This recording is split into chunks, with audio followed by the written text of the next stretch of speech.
আসসালামু আলাইকুম। গল্প দ্য সাইলেন্ট ম্যানর, লেখনীতে ডায়না ইমরোজ লাকি। পর্ব ৬৩। মীর দ্রুত পায়ে দোতলা পেরিয়ে নিচতলায় নামার জন্য সিঁড়িতে পা ফেলতেই রাফিদ তার সম্মুখে হাজির হলো। মীর হোঁচট খেয়ে দাঁড়ালো। রাফিদ বলল, এত ব্যস্ত হয়ে কোথায় যাচ্ছিস? মীর রাফিদকে ঠিক করে দেখল, যেন বহু বছর পর তাদের দেখা। রাফিদকে ঠিকঠাক দেখেও মীর বলল, তুই ঠিক আছিস? আমি ঠিকঠাক, তোর সামনে দাঁড়িয়ে আছি, আর তুই জিজ্ঞেস করছিস আমি ঠিক আছি কিনা। আশ্চর্য, কি হয়েছে তোর? মীর গোপনে হাঁপ ছাড়ল। ঘাড় গড়িয়ে বুলবুলকে দেখে বুলবুল গাল ফুলিয়ে বলল, আমি সত্যি বলেছি, রাফিদ দাদা কোথাও বের হয়েছিল। মীর আবার ঘুরল রাফিদের দিকে। রাফিদ কপালে বাজ ফেলল। তার এই কপালে বাজ ফেলার অভ্যাসটা এসেছে আমজাদের থেকে। তিনি কপাল ভাঁজ করলে অতি সহজেই তা মলিন হয় না। আমি মাস্টার বাড়ি গিয়েছিলাম, বাবা পাঠিয়েছে। ওনাদের মায়ার বিয়ের নিমন্ত্রণ করতে গিয়েছিলাম। কিছু হয়েছে? তেমন কিছু না, তোকে নিয়ে বের হতে চেয়েছিলাম। বাড়ি ভর্তি অতিথি, ভেবেছি নিরিবিলি কোথাও গিয়ে বসি। মেয়ের মিথ্যে অনুভূতি থাকেও সত্যের মতো উপস্থাপন করল।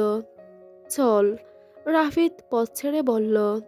না, এখন আর ইচ্ছে করছে না, বলে একবার তাকালো বৈঠকখানার দিকে। বেশ সুন্দর করে সাজানো সবকিছু। ছোট্ট ছোট্ট বাচ্চাদের ছোটাছুটি, দল বেঁধে বসা মহিলাদের আড্ডা, তাদের মাঝে পান, পিকদানিতে পিক ফেলছে, আবার পান মুখে পড়ছে। কেউ হাতে মিষ্টি নিয়ে একে ওকে খাওয়াচ্ছে। সোফার অন্য পাশে গোলাকার পালঙ্ক, রাজকীয়ভাবে সাজানো। পালঙ্কের মাঝে মেহেদি সাজানো। কিছু মেয়েরা একে অপরের হাতে মেহেন্দি লাগাচ্ছে। কারো কণ্ঠ থেকে বেশি এলো, যার বিয়ে তার খবর নেই, আর আমরা আগেভাগেই মেহেন্দি লাগাচ্ছি। শব্দটি বেশি এলো মীরের কানে। রাফিদা শুনল।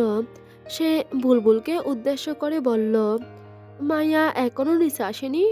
না দাদা, মালকিন ডাকতে গেছিল, বলছে পরে আসবে। বলতে না বলতেই মায়াকে তার ঘর থেকে বের হয়ে নিচে আসতে দেখা গেল। পরনে লাল রঙের শাড়ি, গলায় গহনা, হাতে চুড়ি, চিকমিক করা দেহের সাথে খোলা চুলে যেন তার সৌন্দর্য গলে গলে উপচে পড়ছে। সাথে তৃষ্ণা, অন্যান্য বান্ধবীরা। গৌরী তার ডান দিকে। অবশ্য সে মেহেন্দি অনুষ্ঠানে থাকতে চায়নি, মায়া জোর করে রেখেছে। তার মায়ের শরীরটা আজকাল ভীষণ খারাপ, তবুও মায়ার অনুরোধ রাখতে তার মায়ের থেকে অনুমতি নিয়েই এসেছে কিছু সময়ের জন্য। মীর দেখল মায়াকে, নিষ্প্রভ দৃষ্টিতে তাকিয়ে রইল। কোনো অঙ্গভঙ্গির সাথেও আজ মায়াকে রাগানোর চেষ্টা করল না।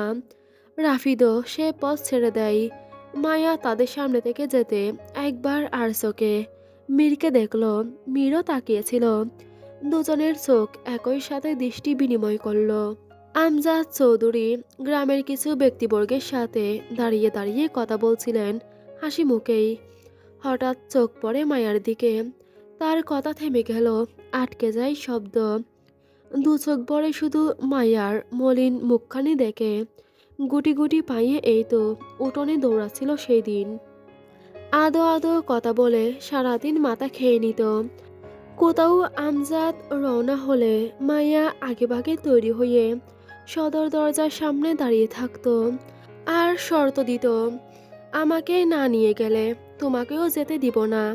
তার সেই ছোট্ট রাজকন্যা আজ অনেক বড় হয়ে গেছে, পরের বাড়ি যাওয়ার জন্য তৈরি হচ্ছে।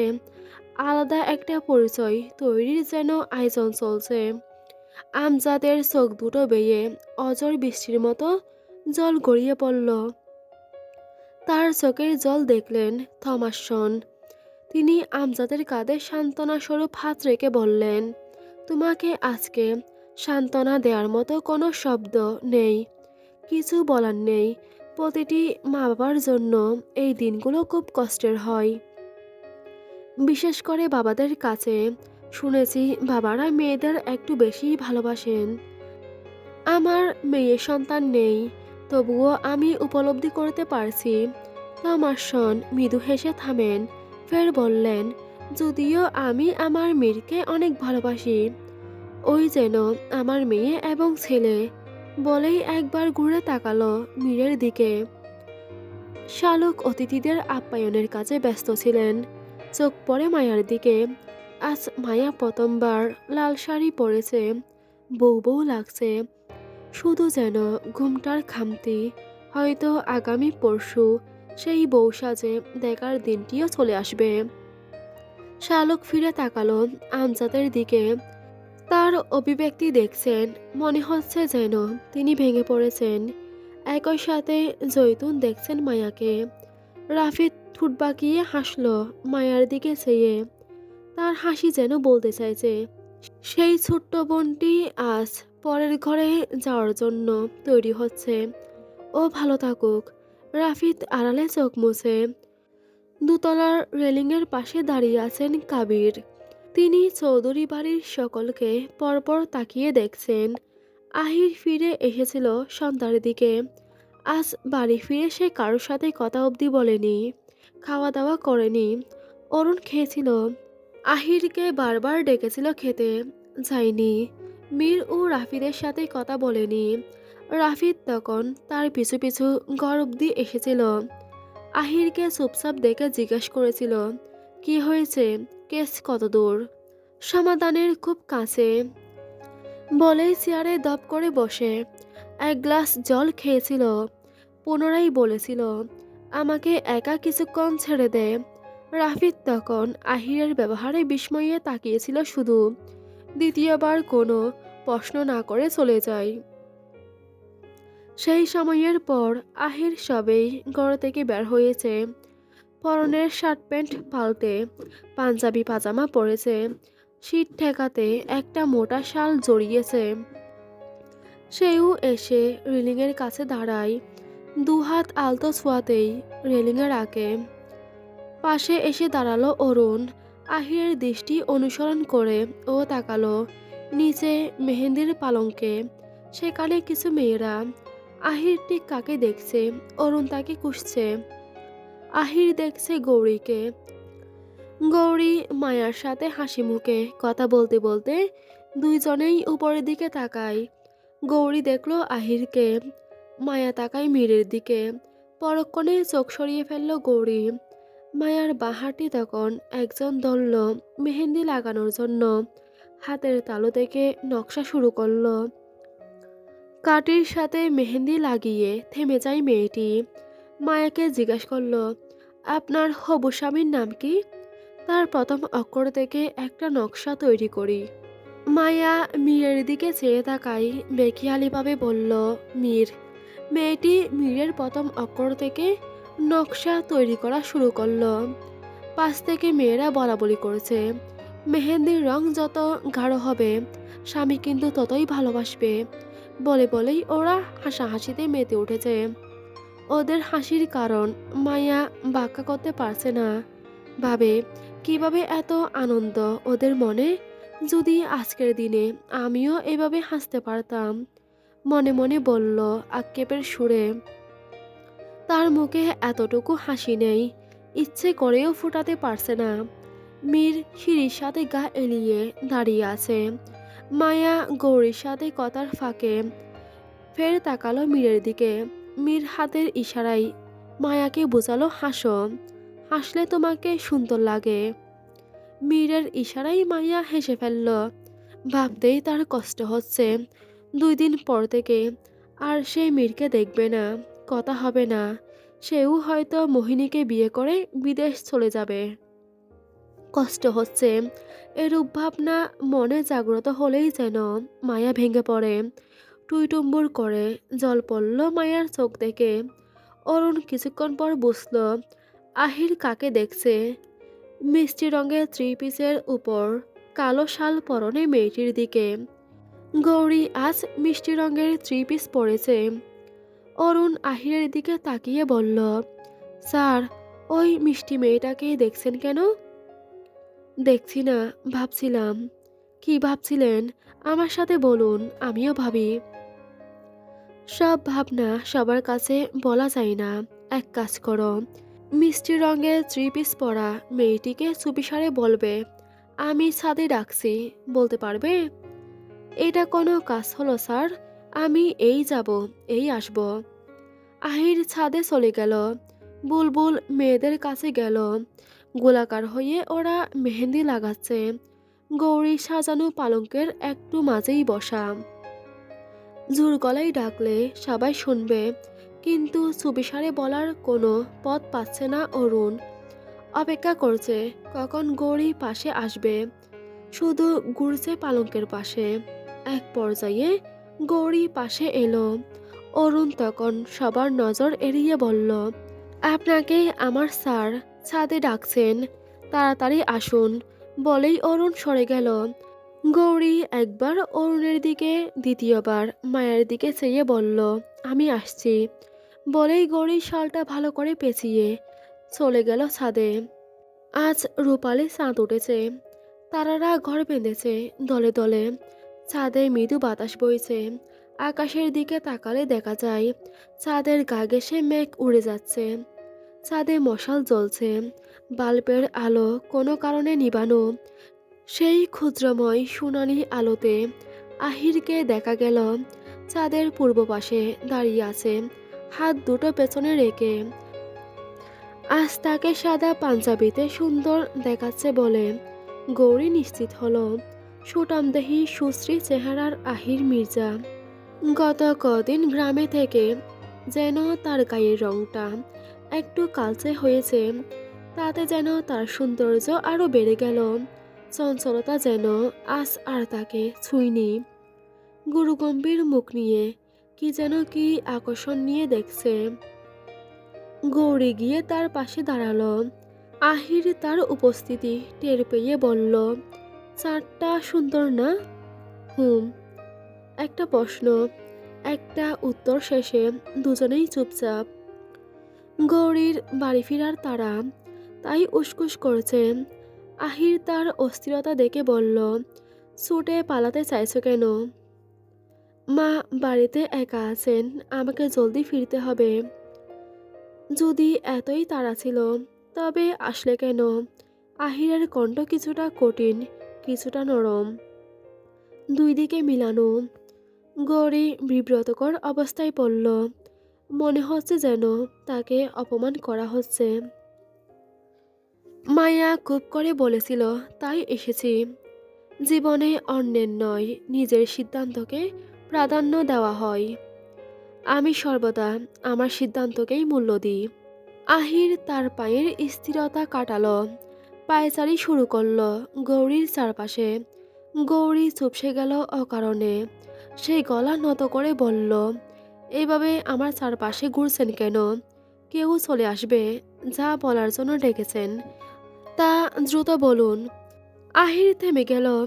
গৌরীর সামনে ঝুঁকে বলল, শোনো মিস সারোয়ারি, তোমার চোখে ভয় মানাই না, মানাই তেজ, রাগ।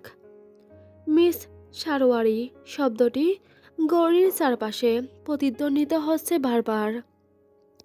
মাথা তুলে ডাগর ডাগর চোখ দুটো ছুড়ে দেয় আহিরের দিকে। ঠোঁট দুটো কেঁপে উঠতে চেয়েছিল বটে।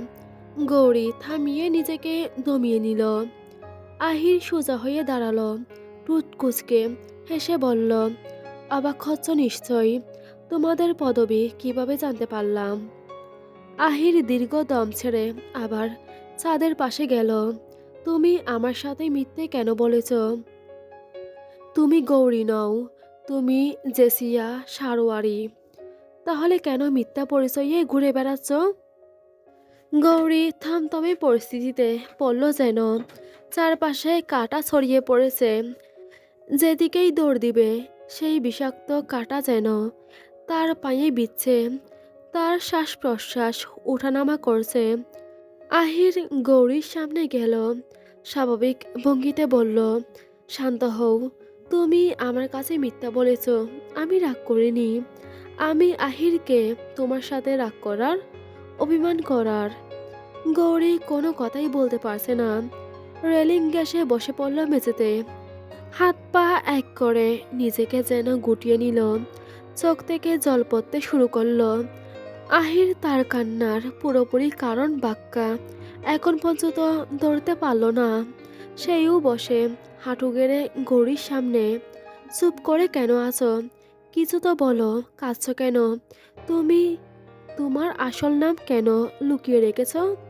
গৌরী অশ্রুসিক্ত নয়নে বলল, আমার বাবার জন্য। কি করেছিলেন উনি? বিশ্বাসঘাতকতা। কেন? বাবা হয়ে মেয়ের সাথে বিশ্বাসঘাতকতা করেছিলেন? গৌরী আহিরের আদুরে কণ্ঠে বাঁধভাঙা নদীর মতো কেঁদে উঠল। আজ যেন তার সমস্ত জমা কষ্টগুলো বেশি উঠছে। আহির ও গৌরীর সাথে তাল মিলাতে মেঝেতে বসল। দ্বিধা নিয়ে গৌরীর হাত দুটো ধরল। এরপর বলল, নির্দ্বিধায় আমায় সবটা বলতে পারো। আমি তোমার বিশ্বাস ভাঙব না। যে বিশ্বাস ভাঙার সেই তো ভেঙে দিয়েছিল। কে সে? আমার বাবা। খুলে বলো সবকিছু। আর তোমার বাবা মারা গিয়েছিলেন কিভাবে? আত্মহত্যা নাকি খুন? খুন হয়েছিল। কে তোমার বাবাকে মেরেছে? আমি সেই পুরনো দিনের কথা মনে করতে চাই না, কষ্ট হয়। কখনো কখনো ফেলে আসা স্মৃতিতে নাড়া দিতে হয় জেসিয়া। আহিরের মুখে জেসিয়া নামটা শুনে গৌরী মাথা তুলে তাকালো তার দিকে। আহির শান্ত গলায় বলল, এইভাবে দেখছো কেন? নিজের আসল নামটা এত বছর পর শুনে নিশ্চয়ই অবাক লাগছে। এবার বলো, কি করেছিলেন তোমার বাবা? আর কেনই বা তাকে অন্যের হাতে প্রাণ দিতে হলো? আমার মাকে ঠকিয়েছিল। আমার মা বরাবরই নরম মনের মানুষ ছিলেন, আজও তাই। কিন্তু তখন যেন উনি একটু বেশি নরম ছিলেন। কেউ অতি সহজে ভুলিয়ে ভালিয়ে নিতে পারত। ঠিক সেইভাবেই আমার মায়ের সরলতার সুযোগ নিয়েছিলেন তিনি। মা একসময় ছিলেন সুদর্শনা নারী, যে কেউই অতি সহজে প্রেমে পড়ে যেতেন। সেদিন আমার বাবাও আমার মায়ের প্রেমে পড়েন। আমার মা মধুবনপুর গ্রামে থাকতেন, শহরের নিকটবর্তী গ্রামে। পহেলা বৈশাখে গ্রামে মেলা বসে। সেখানে মা যান গ্রামের মেয়েদের সাথে ঘুরতে। আর ঠিক সেই দিন আমার বাবাও শহর থেকে মায়ের গ্রামে যান ঘুরতে। মাহাতাব সারওয়ারি পেশায় একজন ব্যবসায়ী ছিলেন, উচ্চ বংশের ছেলে। আমার মাকে দেখে সেদিন প্রেমে পড়েন উনি। মা গ্রামের মেয়ে ছিলেন বলেই শহরে কারোর সাথে মিশতে অভ্যস্ত ছিলেন না। এরপরও বাবা সেদিন মায়ের সাথে কথা বলেন। গৌরী থামে সেকেন্ড কয়েকের জন্য। এরপর আবারও বলল, বাবা মায়ের জন্য মধুবনপুর গ্রামে কিছুদিন থেকে যান। এক পর্যায়ে নানার কাছে বিয়ের প্রস্তাব দেন উনি। শহরে ছেলে, তার উপর টাকাওয়ালা। নানা রাজি হয়ে যান। বিয়ে হয় তাদের। বিয়ের পর প্রায় 1 বছর পর মা বুঝতে পারেন বাবা আর আগের মতন নেই। পরিবর্তন হয়ে গেছেন মানুষটা অনেক। এভাবে কিছুদিন চলতে থাকার পর মা বাবার বন্ধুর থেকে জানতে পারে ওনার প্রথম স্ত্রী সন্তান আছে, আর সে তাদের কাছেই ফিরে গেছেন। মানে, প্রথম স্ত্রী সন্তান থাকার পরেও আবার কেন বিয়ে করলেন? প্রথম স্ত্রীর সাথে মনোমালিন্য হয়েছিল, তার উপর জিদ করে আরেকজনকে বিয়ে করে প্রতিশোধ নিলেন। আর সেই অন্যজন আমার মা। এরপর ঘুরে ফিরে আমার বাবা চলে গেলেন আমার মাকে ফেলে। আর ঠিক সেই সময়ে আমি আমার মায়ের গর্ভে ছিলাম। বাবার দেওয়া কিছু গহনা ছিল, সেইগুলো বিক্রি করে মা চলতেছিল। যতদিন না আমি পৃথিবীতে এসেছি ততদিন অবধি মা খুব কষ্ট করেছিলেন। এরপর আমি দুনিয়াতে আসার পর অন্যের বাসায় কাজ করা শুরু করে ধীরে ধীরে আমিও বড় হতে লাগলাম। মা আমাকে শহরের একটা ছোটখাটো স্কুলে ভর্তি করেন। কিন্তু এরপর আর শহরে থাকা সম্ভব হয়নি। চলে আসি আলিমনগর। নানার বাড়ি ফিরে গেলে হয়তো নানান কথা শুনতে হতো। মা আর কলঙ্কের বোঝা সইতে রাজি ছিলেন না। তোমার এত সুন্দর নামটা কে রাখে? বাবা বিয়ের পর মাকে বলেছিলেন, তোমার মেয়ে হলে এই নাম রাখবো। আমি ওনাকে ঘৃণা করি, তাই ওনার নাম পদবি ব্যবহার করি না। লোভ কোনো নারীকে টাকার কাছে নয়, বরং একজন সৎ পুরুষের হাতে তুলে দিতে হয়, যে তাকে ভাত খাবারে কষ্ট দিলেও বেইমানি করে অন্তরে দাগ লাগাবে না, বলল আহির। গৌরীর হাত দুটো ছেড়ে দিল। আচ্ছা, তোমার বাবাকে খুন কে করেছে? আর তুমি তোমার আসল নাম পরিচয় লুকিয়ে রাখতে কেন? লোকের প্রশ্নের ভয়ে। দ্বিতীয় প্রশ্নের উত্তর কিন্তু মিলেনি।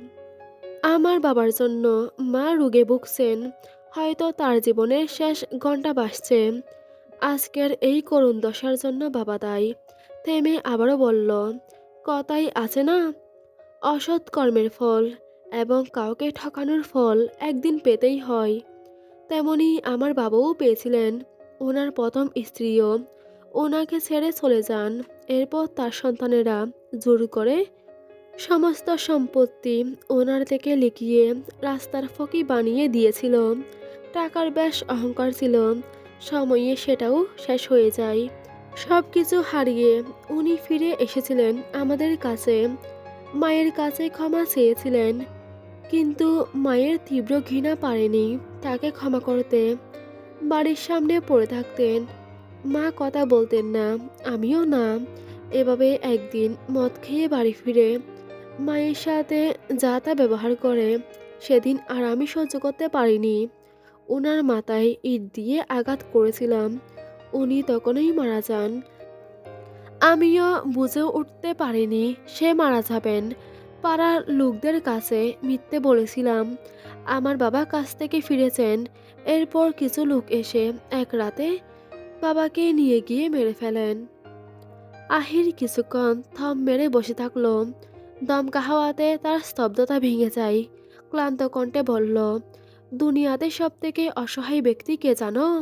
যে অন্যের মনে আঘাত দিয়ে দুনিয়া থেকে বিদায় নেয়, আর শেষ বিদায় নেওয়ার আগে সেই মানুষটির কাছে ক্ষমা চাইতে না পারা। আহির বিরতি নিয়ে আবার বলল, আমি ভাবি সেই নারীর কথা, যে নারীর কোমল মনে সে এতটাই তীব্র আঘাত করেছিল। এরপর সেই নারীর কাছে ক্ষমা চেয়েও আর ক্ষমা পেল না। নিজের স্ত্রীর মনে কষ্ট দিয়ে কেউ ভালো থাকে না। দুনিয়ার বুকে প্রতিটি নারীর স্বামী হোক, তবে বেঈমান প্রতারক স্বামী কারো না হোক, একটি ফুলের মতো মেয়ের জীবন নষ্ট না হোক। গৌরী চুপচাপ সময় গড়াচ্ছে।